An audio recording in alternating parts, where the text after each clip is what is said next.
A well-functioning knee joint is critical to mobility, including standing, walking, and running. To better understand how knee problems occur, it is important to understand some of the anatomy of the knee joint and how the parts of the knee work together to maintain normal function. The important structures of the knee can be divided into several categories. These include bones, joints, ligaments, tendons, muscles, nerves, and blood vessels. First, let's define some common anatomic terms as they relate to the knee. This will make it clearer as we talk about the structures later. Many parts of the body have duplicates, so it is common to describe parts of the body using terms that define where the part is in relation to an imaginary line drawn through the middle of the body. For example, medial means closer to the midline, so the medial side of the knee is the side that is closest to the other knee. The lateral side of the knee is the side that is away from the other knee. Structures on the medial side usually have medial as part of their name, such as the medial meniscus. The term anterior refers to the front of the knee, while the term posterior refers to the back of the knee. So the anterior cruciate ligament is in front of the posterior cruciate ligament. The knee is the joint where the femur and the tibia meet. The patella, or kneecap as it is commonly called, is made of bone and sits in front of the knee. The knee joint is a synovial joint. Synovial joints are enclosed by a ligament capsule and contain a fluid called synovial fluid that lubricates the joint. The end of the femur joins the top of the tibia to create the knee joint. Two round knobs called femoral condyles are found on the end of the femur. These condyles rest on the top surface of the tibia. This surface is called the tibial plateau. The outside half, the farthest away from the other knee, is called the lateral tibial plateau, and the inside half, closest to the other knee, is called the medial tibial plateau. The patella glides through a special groove formed by the two femoral condyles called the patellofemoral groove. The smaller bone of the lower leg, the fibula, never really enters the knee joint. It does have a small joint that connects it to the side of the tibia. This joint normally moves very little. Articular cartilage is the material that covers the ends of the bones of any joint. This material is about 1/4 of an inch thick in most large joints. It is white and shiny with a rubbery consistency. Articular cartilage is a slippery substance that allows the surfaces to slide against one another without damage to either surface. The function of articular cartilage is to absorb shock and provide an extremely smooth surface to facilitate motion. We have articular cartilage essentially everywhere that two bony surfaces move against one another or articulate. In the knee, articular cartilage covers the ends of the femur, the top of the tibia, and the back of the patella.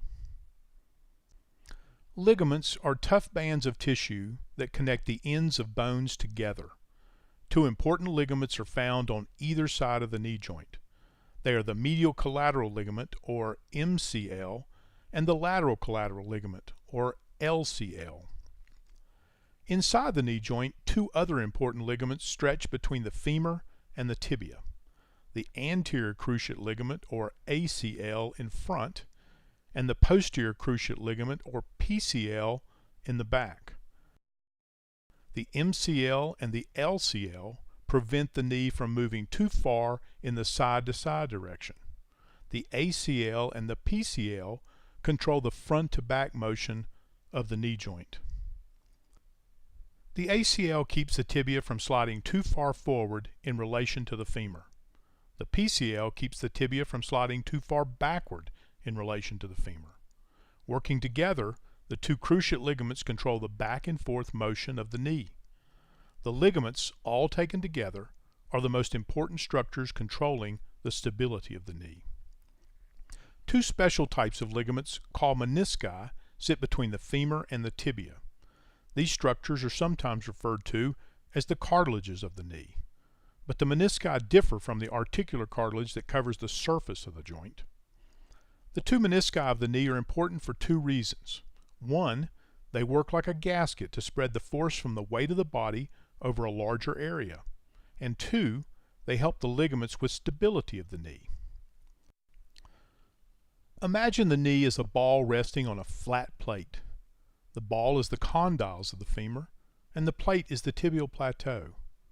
The menisci actually wrap around the round condyles to fill the space between it and the flat tibial plateau.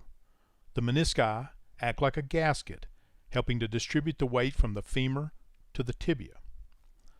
Without the menisci, any weight on the femur will be concentrated to one point on the tibia. But with the menisci, weight is spread out across the tibial surface. Weight distribution by the menisci is important because it protects the articular cartilage on the ends of the bones from excessive forces. Without the menisci, the concentration of force into a small area on the articular cartilage can damage the surface, leading to degeneration over time. In addition to protecting the articular cartilage, the menisci help the ligaments with stability of the knee. The menisci make the knee joint more stable by acting like a wedge set against the bottom of a car tire. The menisci are thicker around the outside, and this thickness helps keep the round femur from rolling on the flat tibia. The menisci convert the tibial surface into a shallow socket. The socket is more stable and more efficient at transmitting the weight from the upper body than a round ball on a flat plate. The menisci enhance the stability of the knee and protect the articular cartilage from excessive concentration of force. Taken all together, the ligaments of the knee are the most important structures that stabilize the joint. Remember, ligaments connect bones to bones. Without strong, tight ligaments to connect the femur to the tibia, the knee joint would be too loose. Unlike other joints in the body, the knee joint lacks a stable bony configuration. The hip joint, for example, is a ball that sits inside a deep socket. The ankle joint has a shape similar to a mortise and tenon, a way of joining wood used by craftsmen for centuries. Tendons are similar to ligaments, except that tendons attach muscles to bones. The quadriceps tendon connects the large quadriceps muscle of the thigh to the patella. This tendon continues across the patella, or kneecap, and blends into the patellar tendon. The patellar tendon connects the patella to the tibia. The hamstring muscles on the back of the thigh also have tendons that attach in different places around the knee joint. These tendons are sometimes used as tendon grafts to replace torn ligaments in the knee joint. The extensor mechanism is the motor that drives the knee joint and allows us to walk. It sits in front of the knee joint and is made up of the patella, the patellar tendon, the quadriceps tendon, and the quadriceps muscles. The four quadriceps muscles in front of the thigh are the muscles that attach to the quadriceps tendon.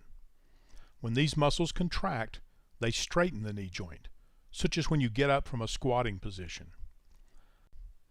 The way in which the kneecap fits into the patellofemoral groove on the front of the femur and slides as the knee bends can affect the overall function of the knee. The patella works like a fulcrum, increasing the force exerted by the quadriceps muscles as the knee straightens. The hamstring muscles are the large muscles in the back of the thigh. When these muscles contract, the knee bends. The most important nerves around the knee are the tibial nerve and the common peroneal nerve in the back of the knee. These two nerves travel to the lower leg and foot, supplying sensation and muscle control. The large sciatic nerve splits just above the knee to form the tibial nerve and the common peroneal nerve. The tibial nerve continues down the back of the leg, while the common peroneal nerve travels around the outside of the knee and down the front of the leg to the foot. Both of these nerves can be damaged by injuries around the knee. The major blood vessels around the knee travel with the tibial nerve down the back of the leg. The popliteal artery and the popliteal vein are the largest blood supply to the leg and foot. If the popliteal artery is damaged beyond repair, it is very likely the leg will not be able to survive. The popliteal artery carries blood to the leg and foot. The popliteal vein carries blood back to the heart. The knee has a somewhat unstable design, yet it must support the body's full weight when standing and much more than that during walking or running. So it's not surprising that knee problems are a fairly common complaint among people of all ages. Understanding the basic parts of the knee can help you better understand what happens when knee problems occur.